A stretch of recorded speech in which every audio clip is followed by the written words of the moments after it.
प्यारे बच्चों, आज हम कक्षा 10 विज्ञान में 29 फरवरी 2024 को संपन्न हुए विज्ञान प्रश्न पत्र संकेतांक 824 आईएल के खंड बा को हल करेंगे।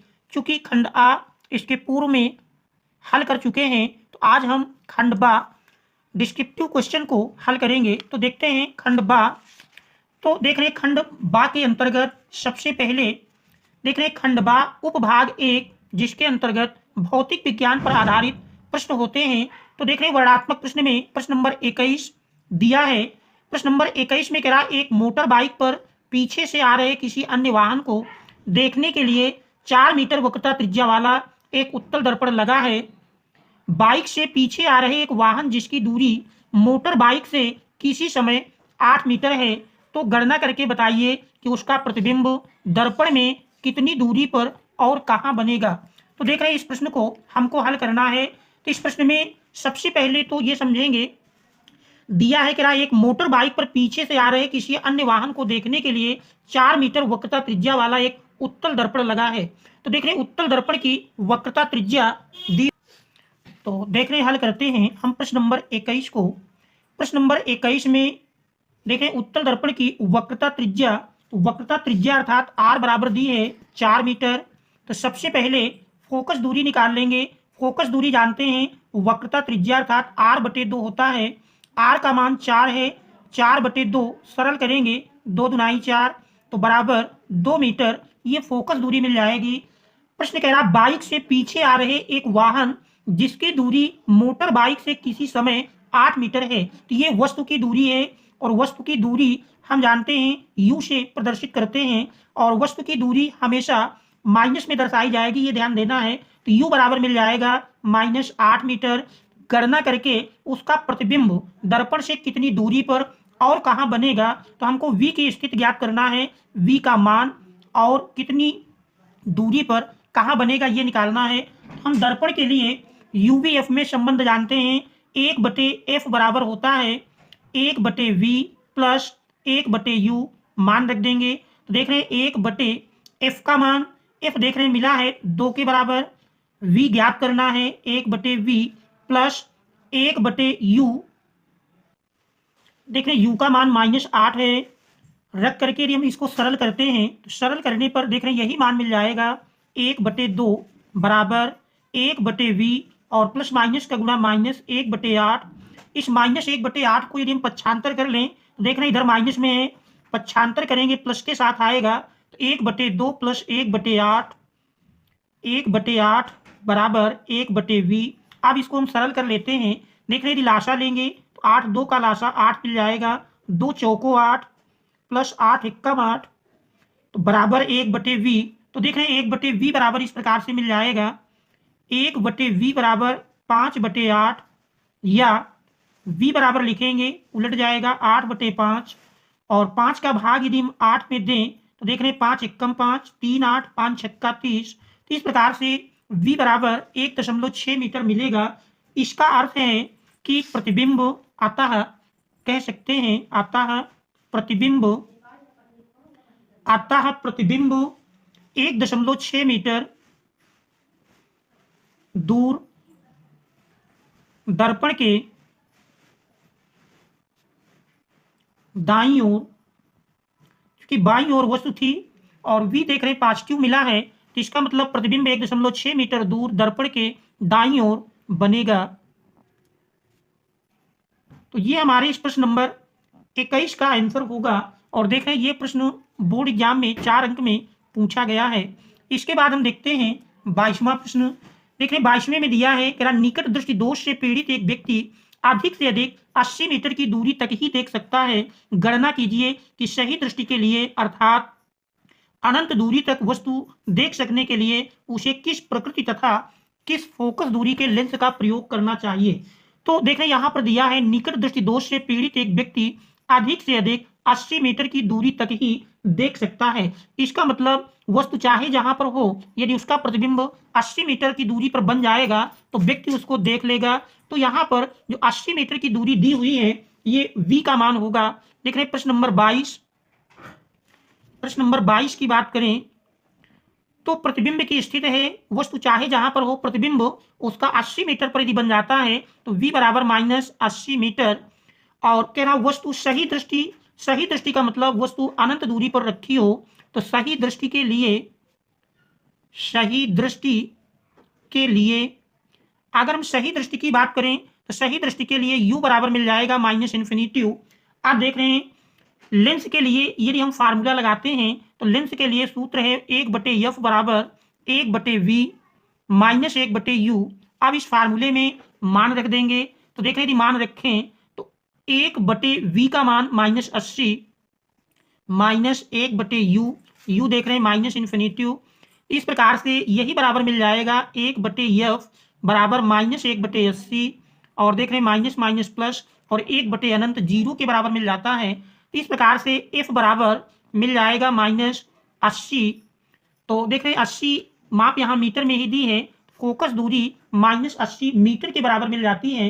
इसका अर्थ है चूंकि फोकस दूरी निगेटिव है, जो कि ये दर्शाता है अवतल लेंस की फोकस दूरी निगेटिव होती है, उत्तल लेंस की फोकस दूरी पॉजिटिव होती है। चूंकि निगेटिव मान आया है, इससे स्पष्ट होता है कि 80 मीटर फोकस दूरी वाला अवतल लेंस लगेगा। प्रश्न में पूछ रहा था कि वस्तु देख सकने के लिए उसे किस प्रकृति का, तो प्रकृति इसकी स्पष्ट हो गई अवतल लेंस, और किस फोकस दूरी 80 मीटर फोकस दूरी का आता है। सही दृष्टि के लिए 80 मीटर फोकस दूरी का अवतल लेंस लगेगा। तो ये हमारे इस प्रश्न का आंसर होगा। तो देख रहे हैं काफी आसान प्रश्न है और ये 4 अंक में पूछे गए हैं। इसके बाद फिर देख रहे हैं 23वां प्रश्न है। 23वें में कह रहा फ्लेमिंग के बाएं हाथ का नियम क्या है? चुंबकीय क्षेत्र में रखे विद्युत धारावाही चालक पर लगने वाला बल किन किन कारकों पर निर्भर करता है? हम जानते हैं फ्लेमिंग के बाएं हाथ के नियम की यदि हम बात करें तो यदि हम बाएं हाथ की तर्जनी, मध्यमा और अंगूठे को परस्पर लंबवत फैलाएं, तो देख रहे हैं जैसे यदि हम बाएं हाथ की तर्जनी, मध्यमा और अंगूठे को परस्पर लंबवत फैलाएं तो इसमें देख रहे हैं तर्जनी चुंबकीय क्षेत्र की दिशा को प्रदर्शित करे और ये मध्यमा विद्युत धारा की दिशा को प्रदर्शित करे, तो फिर चालक पर लगने वाला बल इस अंगूठे की दिशा से प्रदर्शित होगा। तो यहाँ पर देख रहे हैं तर्जनी, मध्यमा और अंगूठा परस्पर एक दूसरे के लंबवत हैं। तो फ्लेमिंग के बाएं हाथ का नियम यही कहता है कि यदि हम बाएं हाथ की तर्जनी, मध्यमा और अंगूठे को परस्पर लंबवत फैलाएं तो इसमें तर्जनी चुंबकीय क्षेत्र की दिशा में, मध्यमा विद्युत धारा की दिशा में लगी हो, तो फिर चालक पर लगने वाला बल अंगूठे की दिशा से प्रदर्शित होगा। साथ ही पूछ रहा चुंबकीय क्षेत्र में रखे विद्युत धारावाही चालक पर लगने वाला बल किन किन कारकों पर निर्भर करता है?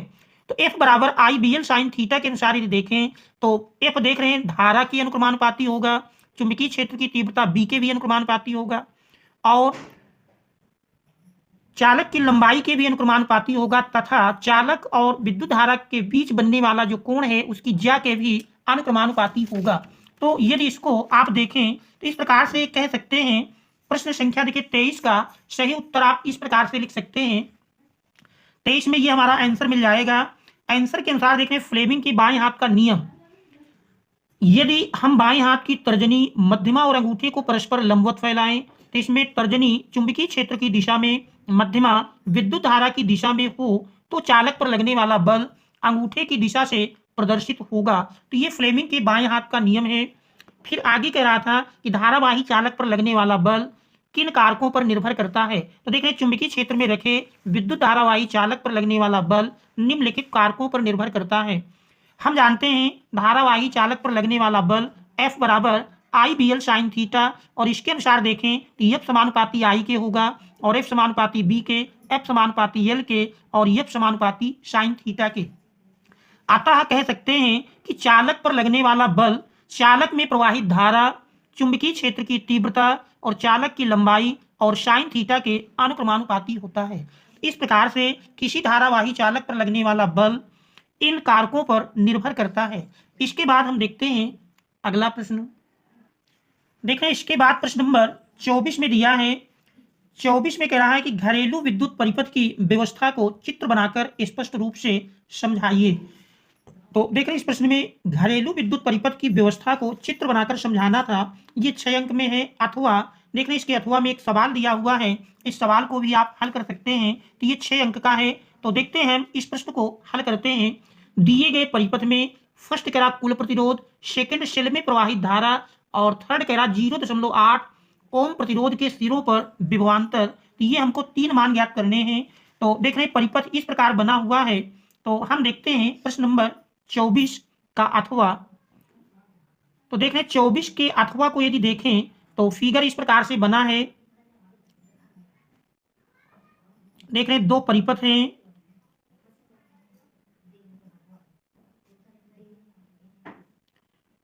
इसके बाद फिर देख रहे हैं पहले में ये 6 ओम का प्रतिरोध है, दूसरा 2 ओम और फिर आगे 0.8 ओम का प्रतिरोध जुड़ा हुआ है। और इसके बाद फिर देख रहे हैं परिपथ इस प्रकार है, क्रमशः सेल लगा है और सेल के द्वारा फिर ये परिपथ को पूरा कर दिया गया है। तो इस पर देख रहे हैं जो मान दिया है 12 वोल्ट पॉजिटिव निगेटिव। तो सबसे पहले तो दिए गए परिपथ का कुल प्रतिरोध का मान पूछ रहा है। तो देख रहे हैं यदि हम कुल प्रतिरोध का मान निकालें तो 6 ओम और 2 ओम देख रहे हैं दोनों समांतर क्रम में जुड़े हैं। तो 6 ओम और 2 ओम का यदि हम तुल्य प्रतिरोध निकालें, 6 ओम और 2 ओम का तुल्य प्रतिरोध, 6 ओम और 2 ओम का तुल्य प्रतिरोध। तुल्य प्रतिरोध के लिए देखिए फार्मूला है 1/R बराबर 1/R1 प्लस 1/R2। इसी में मान रख देंगे। R1 देख रहे हैं 6 है, 1/6 प्लस 1/2 लाशा लेंगे। 6 2 का लाशा 6 मिल जाएगा, 6 कम 6 प्लस 2 तिहाई 6। तो देख रहे हैं 3 1 4/6 सरल करेंगे, 2 दुनाई 4 2 तिहाई 6 तो बराबर 2/3 मिल जाता है। और ये 1/R का मान है। तो R बराबर लिखेंगे तो इसका व्युत्क्रम हो जाएगा R बराबर 3/2 और सरल करते हैं 1.5 ओम के बराबर। इसके बाद देख रहे हैं इन दोनों के स्थान पर तुल्य प्रतिरोध 1.5 ओम मिल जाता है। अब इस सर्किट को यदि हम इस प्रकार से बनाएं तो देख रहे हैं इन दोनों के स्थान पर एक प्रतिरोध तुल्य प्रतिरोध मिला, फिर आगे एक प्रतिरोध दिया है और इसको यदि परिपथ में हम जोड़ दें तो इस प्रकार से परिपथ नया बन जाएगा। दोनों का तुल्य प्रतिरोध 1.5 ओम और आगे देख रहे हैं 0.8 ओम प्लस माइनस और ये 12 वोल्ट है। देख रहे हैं इस प्रकार से धारा का प्रवाह होगा। इसके बाद 1.5 ओम और 0.8 ओम देख रहे हैं दोनों श्रेणी क्रम में जुड़े हैं। तो इन दोनों का यदि तुल्य प्रतिरोध निकालें 1.5 ओम और 0.8 ओम का तुल्य प्रतिरोध। देख रहे हैं इनका तुल्य प्रतिरोध निकालेंगे तो तुल्य प्रतिरोध R बराबर R1 प्लस R2। तो श्रेणी क्रम में तुल्य प्रतिरोध का फार्मूला है 1.5 प्लस 0.8। देख रहे हैं दोनों को जोड़ेंगे तो 1.5 प्लस 0.8 मिलकर देख रहे हैं 8 5 13 और 1 1 2 2.3 ओम ये तुल्य प्रतिरोध मिल जाएगा। इसके बाद देख रहे हैं जो फर्स्ट में पूछ रहा था कुल प्रतिरोध का मान 2.3 ओम होगा। तो ये पहले पार्ट का आंसर हो जाएगा R बराबर 2.3 ओम। ये प्रश्न के पहले भाग का आंसर होगा। इसके बाद सेकंड में पूछ रहा है क्या सेल से प्रवाहित धारा। तो देख रहे हैं अब हमको धारा का मान निकालना है। विभवांतर देख रहे हैं 12 वोल्ट है, V बराबर दिया है 12 वोल्ट। हम जानते हैं ओम के नियम के अनुसार V बराबर I गुणे R होता है। इसी में मान रख देंगे तो I बराबर बन जाएगा V/R। V का मान देख रहे हैं 12 है और R का मान मिला 2.3। यदि इसको सरल कर लेंगे, दशमलव हटाएंगे, एक 0 लग जाएगा और ये 23 का भाग 120 में दें तो देख रहे हैं इस प्रकार से 23 का भाग यदि हम 120 में देंगे तो देख रहे हैं 23 का भाग 120 में देने पर ये मान लगभग मिल जाएगा। तो देख रहे हैं पहले 5 बार ले जाएंगे, 5 3 15, 5 दुनाई 10, 1 11, 115, 5 शेष बचता है, दशमलव लगाएंगे 50 हो जाएगा, 23 दूनी 46 तो लगभग 5.22 एम्पियर के आसपास ये धारा का मान मिलेगा। तो सेकंड पार्ट में पूछ रहा था परिपथ में प्रवाहित सेल से प्रवाहित धारा। तो सेल से प्रवाहित धारा का मान लगभग 5.22 एम्पियर मिलेगा। तो ये सेकंड पार्ट का आंसर होगा। थर्ड में देख रहे हैं पूछ रहा है 0.8 ओम प्रतिरोध के सिरों पर विभवांतर। तो यहाँ पर कितना विभवांतर है, तो विभवांतर का मान ज्ञात करना है। तो देख रहे हैं इस परिपथ में जो धारा जाएगी वो 0.8 ओम से होकर गुजरेगी। तो यहाँ पर 0.8 ओम में यदि हम विभवांतर निकालें तो 0.8 ओम 0.8 ओम प्रतिरोध के सिरों के बीच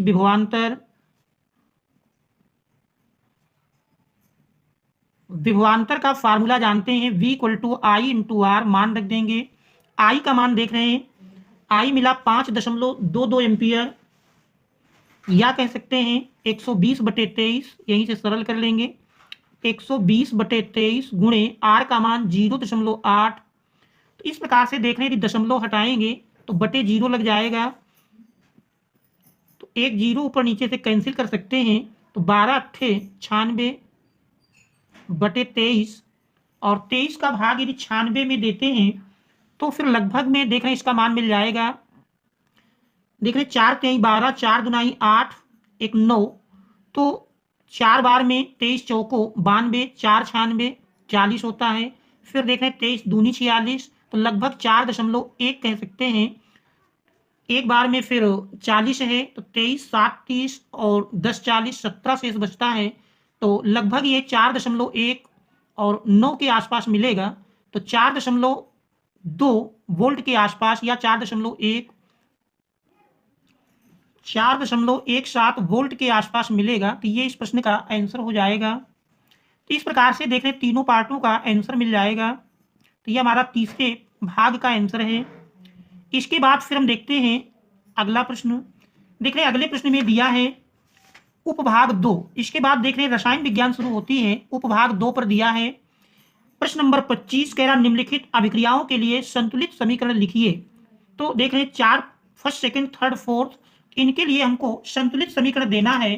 तो यहाँ पर देख रहे हैं 25 के फर्स्ट में कह रहा calcium hydroxide plus carbon dioxide, और बन रहा है कैल्शियम कार्बोनेट प्लस जल। तो इसका अगर हम समीकरण लिखें तो देख रहे हैं प्रश्न नंबर 25 में देख रहे दिया है इस पर कैल्शियम हाइड्रोक्साइड अर्थात CaOH का whole twice plus carbon dioxide CO2, और ये मिलकर के बना रहे हैं देख रहे कैल्शियम कार्बोनेट प्लस जल, कैल्शियम कार्बोनेट CaCO3 प्लस जल। अब इसको हमको देखना है कि बैलेंस समीकरण है या नहीं। तो देख रहे हैं CaCO3, एक O यहाँ से निकाल लेंगे तो H2O शेष बचता है। तो देख रहे हैं ये बैलेंस समीकरण ही है, तब इसमें कुछ करना नहीं है। तो ये फर्स्ट पार्ट बन जाता है। सेकंड पार्ट में फिर दिया है barium chloride plus potassium sulphate. तो देख रहे हैं बेरियम क्लोराइड अर्थात BaCl2 प्लस बेरियम क्लोराइड और पोटेशियम सल्फेट होता है K2SO4, और ये मिलकर के बनाते हैं बेरियम सल्फेट और पोटेशियम क्लोराइड। बेरियम सल्फेट और पोटेशियम क्लोराइड देख रहे हैं, इसको यदि हम संतुलित करें तो बेरियम और सल्फेट यानी Ba और SO4 मिलकर BaSO4 अलग हो गया, K2 और Cl2 यानी 2KCl बनाएंगे। तो देख रहे हैं इस प्रकार से ये सेकंड का बैलेंस समीकरण है। इसके बाद हम थर्ड पार्ट अगर देखें, देख रहे चौथा पार्ट है silver nitrate plus zinc chloride, silver chloride plus zinc nitrate. तो यदि इसका रिएक्शन हम लिखें silver nitrate AgNO3 plus zinc chloride ZnCl2, और ये मिलकर के देख रहे बना रहे हैं silver chloride plus zinc nitrate, silver chloride AgCl plus zinc nitrate ZnNO3 का होल ट्वाइस बनेगा। अब देख रहे हैं इसको हम संतुलित करें तो देख रहे हैं NO3 की संख्या चूंकि 2 है तो यहाँ पर 2 करना होगा। अब देख रहे हैं सिल्वर 2 हो जाते हैं तो यहाँ 2 सिल्वर कर लीजिए। तो देख रहे हैं ZnNO3 का होल ट्वाइस प्लस 2 AgCl, देख रहे हैं बैलेंस समीकरण बन जाता है। इस प्रकार से ये प्रश्न नंबर 25 का हल होगा। इसके बाद हम देखते हैं अगला 26वां प्रश्न। 26 प्रश्न में देख रहे दिया है प्रश्न नंबर 26 में देख रहे प्रश्न नंबर 26 में दिया है करा एक जस्ते की 26 में करा निम्नलिखित का कारण समझाइए। फर्स्ट पार्ट, एक जस्ते की छड़ को कॉपर सल्फेट विलयन में डालने पर उसका नीला रंग धीरे धीरे गायब हो जाता है, तो इसका कारण बताना है। तो हम जानते हैं जब जस्ते की छड़ को कॉपर सल्फेट के विलयन में डालते हैं तो प्रश्न कह रहा है उसका नीला रंग धीरे धीरे गायब हो जाता है, क्योंकि कॉपर सल्फेट के विलयन में जो नीला रंग होता है वो कॉपर आयन के कारण होता है। और जस्ता विद्युत रासायनिक श्रेणी में कॉपर से ऊपर रखा गया है क्योंकि कॉपर की तुलना में अधिक क्रियाशील होता है। तो जैसे ही जस्ते की छड़ को हम कॉपर सल्फेट के विलयन में डालेंगे तो वो कॉपर आयन को विस्थापित करके उसका स्थान ले लेता है और कॉपर आयन धातु के रूप में अलग हो जाते हैं, जिसके कारण विलयन का नीला रंग धीरे धीरे गायब हो जाता है। तो इसको इस प्रकार से हम समझ सकते हैं। देखिए इसको इस प्रकार से समझेंगे, जिंक अर्थात जस्ता ये कॉपर सल्फेट से रिएक्ट करके जिंक सल्फेट प्लस कॉपर बनाता है। तो जस्ता कॉपर से अधिक क्रियाशील धातु है, जिसके कारण वो कॉपर सल्फेट के विलयन से कॉपर आयन को विस्थापित कर देता है। अतः कॉपर आयनों के विस्थापित होने से विलयन का नीला रंग धीरे धीरे गायब हो जाता है, क्योंकि जो नीला रंग होता है वो कॉपर आयन के कारण ही होता है और कॉपर आयन जब विस्थापित हो जाएंगे तो नीला रंग धीरे धीरे गायब हो जाएगा। तो ये प्रश्न नंबर 26 के फर्स्ट पार्ट का आंसर है। इसके बाद हम सेकंड पार्ट देखते हैं। सेकंड में कह रहा आयनिक यौगिकों के गलनांक उच्च होते हैं, इसका कारण बताना है। क्योंकि आयनिक यौगिक धनायनों और ऋणायनों के बीच विद्यमान वैद्युत स्थैतिक आकर्षण बल के कारण बनते हैं और ये बल बहुत मजबूत होता है, जिसके कारण आयनों को अलग करने के लिए अधिक ऊर्जा की आवश्यकता होती है। अतः आयनिक यौगिकों के गलनांक उच्च होते हैं। तो इस प्रकार से इसको हम लिख सकते हैं। देख रहे हैं इस प्रकार से आप लिखेंगे कि आयनिक यौगिक धनायनों और ऋणायनों के बीच विद्यमान वैद्युत स्थैतिक आकर्षण बल के कारण बनते हैं और यह बल बहुत मजबूत होता है, जिसके कारण आयनों को अलग करने के लिए अधिक ऊर्जा की आवश्यकता होगी। और यदि आयनिक यौगिकों के गलनांक उच्च नहीं होंगे तो फिर वो गल जाएंगे पहले ही, क्योंकि अधिक ऊर्जा की आवश्यकता होगी उनको अलग करने के लिए। यही कारण है कि आयनिक यौगिकों के गलनांक उच्च होते हैं। इसके बाद देखते हैं अगला प्रश्न। देखें 27 में दिया है, 27 का फर्स्ट पार्ट है, कह रहा उदासीनीकरण अभिक्रिया क्या है, इसके दो उदाहरण लिखिए। तो उदासीनीकरण अभिक्रिया हम जानते हैं कि जब अम्ल और क्षार आपस में क्रिया करके लवण और जल बनाते हैं तो इसी क्रिया को उदासीनीकरण अभिक्रिया कहते हैं। तो देख रहे हैं इसका उदाहरण आप एक अम्ल और एक क्षार लेकर के लवण और जल बनाने की क्रिया में दे सकते हैं। तो देखते हैं इस प्रकार से आप लिखेंगे। देख रहे हैं उदासीनीकरण अभिक्रिया वह रासायनिक अभिक्रिया जिसमें अम्ल और क्षार आपस में क्रिया करके लवण और जल बनाते हैं उसे उदासीनीकरण अभिक्रिया कहते हैं। प्रश्न में कह रहा था दो उदाहरण दीजिए। तो उदाहरण के रूप में देख रहे हैं HCl ये हाइड्रोक्लोरिक अम्ल है, NaOH सोडियम हाइड्रोक्साइड अर्थात ये क्षार है, HCl अम्ल और NaOH क्षार। तो देख रहे हैं ये दोनों आपस में क्रिया करके Na और Cl मिलकर NaCl अलग हो जाएगा, HOH मिलकर H2O बना लेगा। तो इस प्रकार से देख रहे हैं एक उदाहरण ये है। दूसरा सल्फ्यूरिक अम्ल और पोटेशियम हाइड्रोक्साइड। तो देख रहे हैं ये सल्फ्यूरिक अम्ल है और ये क्षार है, दोनों क्रिया करके यहाँ भी पोटेशियम और सल्फेट मिल करके K2SO4 लवण बनाते हैं और H2 और OH मिल करके ये जल का निर्माण कर लेते हैं। तो देख रहे हैं इस प्रकार से उदासीनीकरण अभिक्रिया और उसके उदाहरण हैं। इसके बाद हम 24 का देख रहे हैं सेकंड पार्ट समझेंगे। सेकंड में पूछ रहा है भर्जन को क्या उदाहरण सहित समझाइए। तो भर्जन हम जानते हैं जब सांद्रित अयस्क को अकेले या अन्य पदार्थों के साथ मिलाकर वायु की नियंत्रित मात्रा की उपस्थिति में बिना पिघलाए गर्म करने की क्रिया को भर्जन कहते हैं। जैसे आपने कॉपर पायराइड का उदाहरण पढ़ा होगा। तो भर्जन को क्या उदाहरण सहित समझाइए। तो भर्जन को इस प्रकार से आप समझा सकते हैं, सबसे पहले डेफिनेशन लिख देना है, फिर उसमें कॉपर पायराइड का उदाहरण दे देना है। तो देख रहे जैसे इस प्रकार से भर्जन के लिए आप देख रहे सबसे पहले हमने भर्जन की परिभाषा सांद्रित अयस्क को अकेले या अन्य पदार्थों के साथ मिलाकर वायु की नियंत्रित मात्रा की उपस्थिति में बिना पिघलाए गर्म करने की क्रिया को भर्जन कहते हैं। उदाहरण के रूप में देख रहे हैं कॉपर पायराइड CuFeS2 ये वायु से रिएक्ट करके कॉपर सल्फाइड और फेरस सल्फाइड बना लेती है और ये कॉपर सल्फाइड और फेरस सल्फाइड कुछ ऑक्साइडों में परिवर्तित हो जाते हैं ऑक्सीजन के साथ रिएक्ट करके। देख रहे हैं रिएक्शन दिया हुआ है 2Cu2S + 3O2 और ये मिलकर के 2Cu2O + 2SO2। और इसी प्रकार आयरन सल्फाइड भी ऑक्सीजन से क्रिया करके फेरस फेरिक ऑक्साइड बना लेती हैं। तो कहने का मतलब कि आयरन जो कॉपर पायराइट है ये वायु से रिएक्ट करके कॉपर सल्फाइड और फेरस सल्फाइड बनाती है, और कॉपर सल्फाइड और फेरस सल्फाइड का कुछ भाग उसके ऑक्साइड में परिवर्तित हो जाता है, तथा अयस्क में उपस्थित सल्फर और आर्सेनिक की जो अशुद्धियां हैं ये वायु के साथ रिएक्ट करके सल्फर डाइऑक्साइड और आर्सेनिक ऑक्साइड के रूप में अलग हो जाती हैं। तो ये वर्जन की परिभाषा उदाहरण सहित है। इसके बाद हम थर्ड पार्ट देखते हैं। थर्ड पार्ट में देख रहे हैं पूछ रहा है निम्नलिखित यौगिकों के IUPAC नाम लिखिए। देख रहे हैं 2 अंक में 2 नाम देना है, जिसमें पहला है CH3COOH। देख रहे हैं इसमें कार्बोक्सिलिक समूह लगा है, और कार्बोक्सिलिक समूह के लिए जानते हैं अनुलग्न OH अम्ल होता है, और 1 2 कार्बन है, तो 2 कार्बन के लिए आप जानते हैं एथेनोइक अम्ल आएगा। तो इसका जो IUPAC नाम है वो एथेनोइक अम्ल होगा। 4 नंबर में CH3CHO।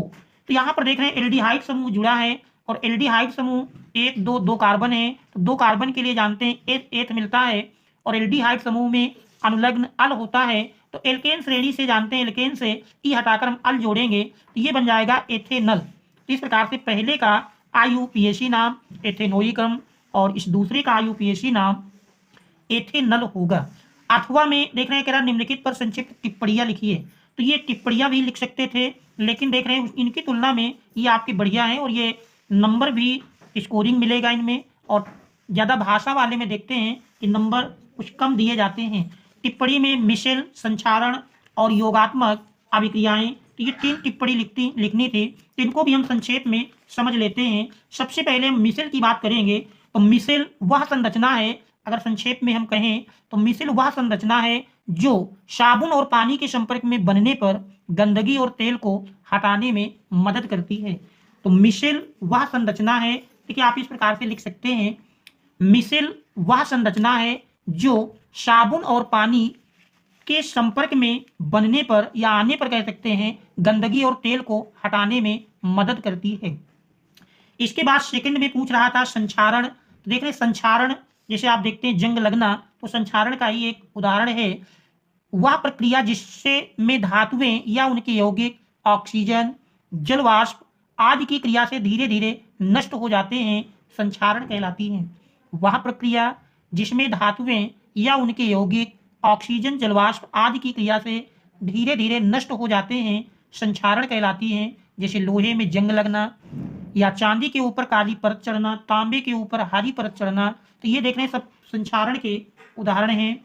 इसके बाद थर्ड में पूछा था योगात्मक अभिक्रियाएं। तो योगात्मक अभिक्रियाएं आप जानते हैं जब 2 या 2 से अधिक यौगिक या तत्व मिल करके केवल एक यौगिक का निर्माण करते हैं, तो फिर उस अभिक्रिया को हम योगात्मक अभिक्रिया कहते हैं। जैसे C+O2 = CO2। तो देख रहे हैं इस प्रकार से इसकी आप परिभाषा लिख सकते हैं कि जब 2 या 2 से अधिक तत्व या यौगिक संयुक्त होकर एक यौगिक बनाते हैं तो इस अभिक्रिया को योगात्मक अभिक्रिया कहते हैं। जैसे C+O2 = CO2 और NH3+HCl = NH4Cl।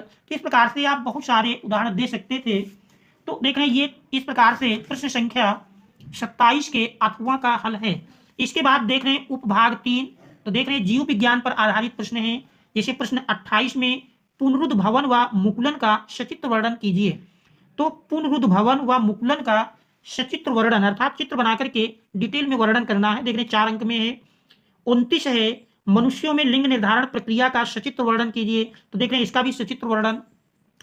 30 में प्रकाशानुवर्तन तथा गुरुत्वानुवर्तन को उपयुक्त चित्रों की सहायता से परिभाषित कीजिए। देख रहे हैं लगातार तीनों प्रश्नों में चित्र के माध्यम से ही आपको परिभाषित करना था। 31वां है अंतःस्रावी ग्रंथियों से आप क्या समझते हैं। मानवों को किन्हीं 4 अंतःस्रावी ग्रंथियों द्वारा स्रावित हार्मोनों के कार्यों का वर्णन कीजिए अथवा पारितंत्र को परिभाषित कीजिए एवं इसके विभिन्न जैविक घटकों का उदाहरण सहित वर्णन कीजिए। तो देख रहे हैं प्रश्न 6 अंक में आए हुए हैं। तो देख रहे हैं ये यूपी बोर्ड एग्जाम 2024 के संकेतांक 824 IL का हल है। तो इस प्रकार से इस प्रश्न पत्र को आप हल कर सकते हैं। Thanks all of you for watching.